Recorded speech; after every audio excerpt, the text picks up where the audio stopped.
Now, when you saw this logo rolled out the other day. Oh, that's crazy. That's nothing. It's a bland nothing. It's pitiful. Hey guys, so I'm here to inform you that the Cracker Barrel saga is not over yet. So as you probably know, the brand has had a very tough few weeks. They rolled out this awful new rebrand. They redid their logo. They were redoing their menus and the furniture in their restaurants. Everyone hated it. The CEO went on TV. She said, actually, I think people love it. Everyone hated it more. They issued a non-apology. Everyone hated it more. And then finally they said, okay, we're going to go back to the old logo.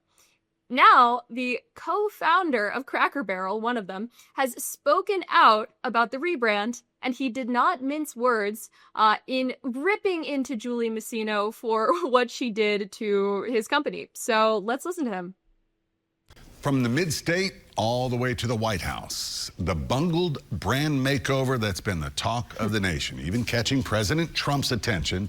Cracker Barrel, or may not know, got to start right here in the mid-state, headquartered still in Lebanon. Also out in Wilson County, one person who is watching this country fried drama with particular interest, one of the restaurant's co-founders, and he invited me to pull up a chair to chat.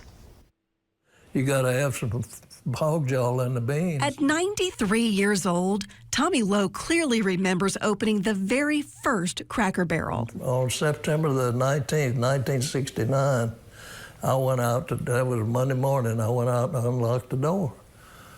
And the people just came in. It was a partnership between two friends, Dan Evans and himself. An old country store and restaurant along with a filling station. They just needed a little backing. And it took forever to find 10 guys to put up $10,000. So back then, Cracker Barrel wasn't a sure bet. Oh, it wasn't a bet at all. But as we all know, some 600 stores later, it did pay off. When Cracker Barrel started, and you had this idea from visiting this old general store, what were the tenets of your business that you thought would make it successful? Well, it was just a country store, so country people. You can see that in one of Lowe's cherished heirlooms. So there it is. He hits the nail on the head. Any Cracker Barrel board members that are watching this video, please listen to that. It's a country store for country people.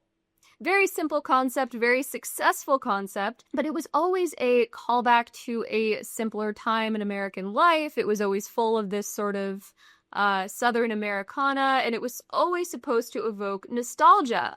So you can see the inherent idiocy in trying to modernize a brand whose entire image is being old-fashioned. I also have to say that this is the sort of guy that people want to see as the Cracker Barrel spokesman, as the face of Cracker Barrel. They do not want to see a middle-aged woman who looks like she just stepped off the grad school conveyor belt with her big black glasses and her sort of TV American way of speaking, neutral accent. No, Cracker Barrel is supposed to be Southern, and it's supposed to be homey, old-timey.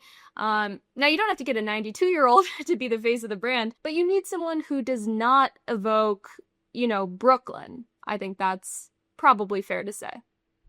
This is the original menu. Yeah, there's a country boy with $1.95. And you can almost taste that country cooking. We served a center-cut piece of country ham on there with 3 eggs and grits and hash browns and biscuits and jelly and gravy. All trademarks of Cracker Barrel, just like Uncle Herschel on the company's logo, until a brand refresh took a bite out of the barrel. Now, when you saw this logo rolled out the other day. Oh, that's crazy. That's nothing. It's a bland nothing. It's pitiful. Following public outcry, presidential pressure, and a stock plunge, late Tuesday, Cracker Barrel rolled back its decision, making what's old new again. They're trying to modernize to be more like the competition.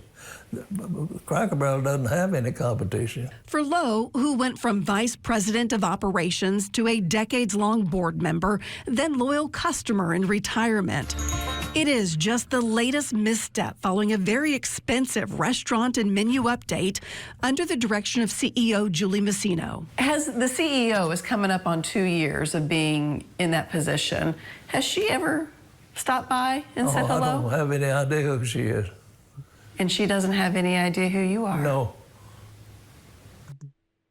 Absolutely brutal for Julie Masino. I don't know how she's going to recover from this. I think that the majority of Cracker Barrel's audience, certainly anyone who is familiar with the story and a regular Cracker Barrel customer, probably strongly dislikes her at this point. The co-founder doesn't seem to have a very high opinion of her.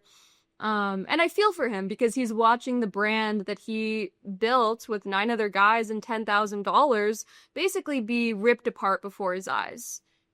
However, I also have to say that he's extremely funny and I love him. I love his very genuine reaction to the new Cracker Barrel logo. Pitiful and bland are basically the best adjectives you could come up with to describe what they did to Cracker Barrel, what they did to Uncle Herschel.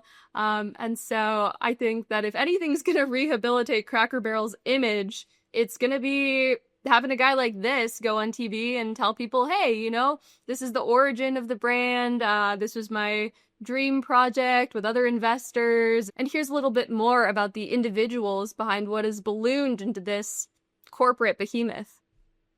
Do you think she knows the story of Cracker Barrel? I don't think so. I heard she was at Taco Bell, but what's Taco Bell know about Cracker Barrel and country food?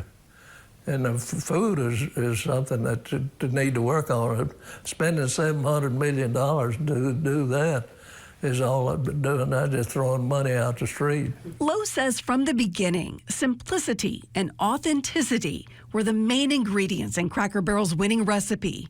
And today's CEO should bet on that. If they don't get back to keeping the country, then it ain't gonna work. Lessons learned, we hope. You know, There you have it. If you don't get back to keeping it country, Julie Masino, it is not going to work.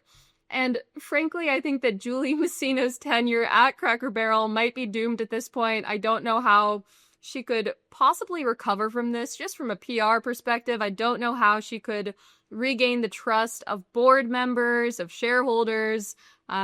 Maybe she'll triumph, but she'd be a real underdog in this story. So Julie Masino was the president of Taco Bell, which is why he mentioned that. And in her defense, I guess I would say that Cracker Barrel and Taco Bell are probably equally authentic in relation to Mexican food, which is to say that, you know, they're both pretty far afield from that. But, you know, she also got a lot of criticism for how she ran Taco Bell. So I think the lesson here is that we need to stop putting women like this in charge of things, because they just ruin it and everyone dislikes it. And I'm very happy that there was this immense backlash, even if it's kind of a silly story, because I think people are just totally fed up with being fed garbage like this. And speaking of being fed garbage, yes, they could work on the food. That's probably a bigger deterrent than having an old guy on your logo, is the fact that people know that they're getting like frozen mystery meat, you know, cooked in canola oil. I don't know. That's personally slightly off-putting to me. But maybe if you're tired and delirious enough from a road trip, you don't care. But let me know what you think about the co-founders' comments about Cracker Barrel's rebrand in the comments section below. Give this video a like, hit subscribe, and I'll see you in the next one.